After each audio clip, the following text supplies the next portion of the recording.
Think about the last time someone handed you a red juicy apple. You reached out for it, you took a bite, and you probably experienced a tart flavor. During those moments, neurons were firing in your brain to produce your movements and to create all your sensations of the apple, like its red color with a blush of green, the smoothness of it against your hand, the crisp floral scent, the audible crunch when you bite into it, and its tangy taste with a hint of sweetness. Now here is the very cool thing. Just now, when I said the word apple, your brain responded to a certain extent as if an apple were actually present. That is, your brain combined bits and pieces of previous apples that you've seen and tasted. This is called simulation. If you had a real apple in your hand, this simulation of the feel and smell and taste of the apple will happen in the moment before you bite the apple. So basically your neurons in the visual parts of your brain and in the parts that code for taste and so on start to fire in advance of you actually biting into the apple. Using past experience, your brain predicts what your experience will be like. As information arrives from your taste buds, your brain compares it to the simulation. If the real apple turns out to be a little sweeter than your brain predicted, your brain might adjust its simulation so that you taste that sweetness, that unexpected sweetness. But your brain might also just ignore the difference so that you don't notice it.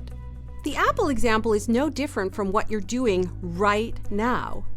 You might think that you're sitting and listening to me speak, reacting to my words, but in fact your brain is using its past experience to predict every single word that I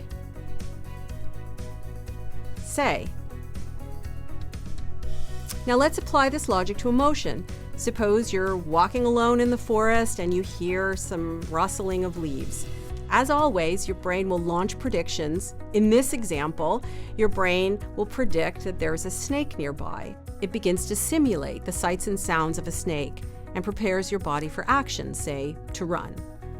These predictions translate into feeling. For example, your heart rate goes up, and maybe you begin to breathe more deeply, and you might feel agitated.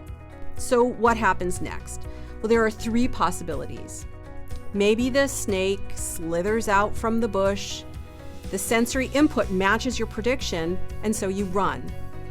Fear becomes your brain's best guess for what just caused those sensations based on your past experience, that is the last time you were walking in the forest. But maybe no snake is present. Maybe the leaves were just rustling because of the wind. In this case, your brain might correct its prediction, and you won't see the snake.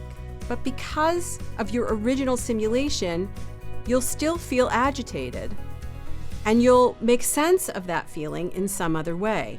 Here's the really strange part. It's even possible that when there's no snake present, you will see one anyway.